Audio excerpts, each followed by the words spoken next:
Hi there, my name is Jess and I am a third-year journalism student at Toronto Metropolitan University.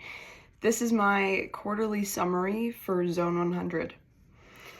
The project that I pursued throughout this course was a TV series called Count Me In.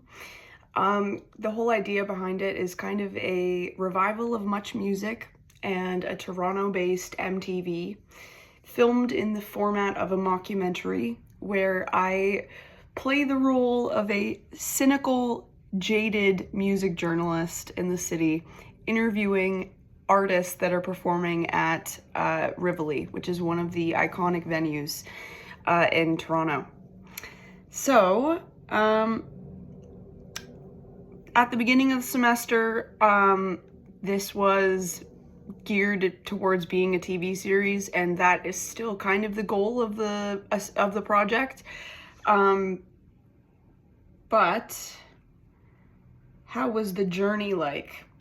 The journey was ups and downs the whole way, and that was something that I kind of anticipated.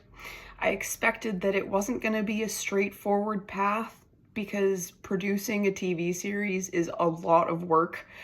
And I've learned a lot about being an effective producer throughout this semester and what that looks like and what that means to the artists that I'm interviewing and to my team that I'm working alongside to pull this off. I received lots of encouragement from my peers. Everyone that I told about this project, the reaction I was often met with excitement and enthusiasm, and I was often told when I explained this project to people that this is exactly what Toronto needs right now. The whole goal of my project and shooting it in a mockumentary format is almost to make light of the issues that plague the Toronto music scene in a satirical way. And satire as a medium is really effective at bringing attention to issues in a humorous way. So it brings people's attention to it without feeling like I'm forcing it down their throats. So people loved that idea, and I was talking to one of my coworkers about it last week, and I was explaining this concept to them, and they asked me if I'd seen What We Do in the Shadows, which is a mockumentary about vampires that was actually shot in Toronto, and also compared the show to Scott Pilgrim, which is another kind of influence behind the whole making Toronto the setting of the whole narrative. I kind of want this show to be able to, be shot in different cities, but at least for the first season and for the first few episodes, I really want Toronto to be the main focus of the show, because that's where I'm based out of, and that's the community that I'm surrounded with. So I want to make sure that my show is doing its part in the Toronto music community, bringing people together, and the biggest goal for my show is to get more young people to go out and support live music, because this is something that has been seriously lacking in the past few years since COVID. Young people have not been attending live music events to the same extent that they once did, and that lack of support from a younger audience has contributed to a lot of the financial instability and just overall unsustainability of being an artist in the city, because there really isn't that much of an audience to connect with. People aren't that invested in live music, and my show is hopefully going to get people to become a little bit more invested by getting to know the artist on a personal level before investing their time and money into going to see them perform. So what setback gave me the biggest lesson? Well, there's almost too many to choose from. I would say one of the setbacks that taught me a really important lesson was how difficult it's been to design a logo for the show. This lesson that I had actually given this, I tasked some of my friends who are in graphic design.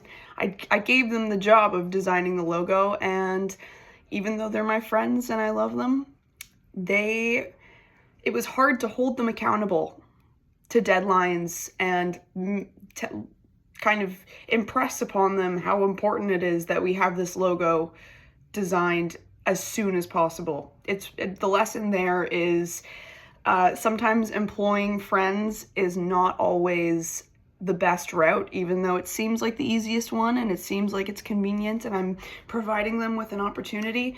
At the end of the day, it makes my job as a producer a lot harder, because part of my job is making sure that everyone stays on track and that things are moving along and progressing at a steady pace. And I found that that was really difficult to do when I was mainly working with people that I'm already friends with. So what did I learn about my end users, customers, audiences, or beneficiaries? I've learned that they don't know that much about live music. When I explain, and most of the time when I explain the concept of the show to people and I tell them that I'm shooting it at Rivoli, I ask them if they've ever heard of that venue. And most of the time they haven't, which is crazy because Rivoli is on Queen Street West, just beside the Horseshoe Tavern. Most people know the Horseshoe. It's pretty famous in the city. Rivoli is arguably a better venue, has a better sound system, and a better stage. Just a better stage layout in terms of like audience experience. Horseshoe, the stage is at the very back of the venue and it's kind of hard to get a good view, but Rivoli has a better vantage point for their audience. But I learned that my end users don't even know what they don't know about live music. And with my experience as working as a music journalist for the past few years and dedicating much of my pursuit of journalism towards music, I've realized that a lot of the knowledge that I have is quite privileged, that I've been able to gain by talking to artists. And that's really the only way to find out the truth and find and discover this information about the live music scene in Toronto, is by talking to artists. So I'm hoping that with my show, which features me talking to artists and getting them to put those facts in their own words, it kind of helps educate my audience to what they don't even know about music. What did I learn about myself? I learned that despite everything that can go wrong, my creativity is quite resilient. And at the end of the day, that is something that I know that I can rely upon, is my own ideas, because I will never stop coming up with creative ideas. And that's the only thing I can really count on, is myself. I have to have my own back before I can have anyone else's back on my team. So the next steps for my, how did I advance in my industry? Through this project, I was able to make many meaningful, important network connections that are going to help me down the road in producing this show and hopefully pursuing any other project in journalism that I set my mind to. One of which being like Bud Stage's resident videographer. That was a pretty crazy connection to make that came in very handy when we needed someone to shoot footage of the artist performing live. Bud Stage's videographer, his name is Edwin.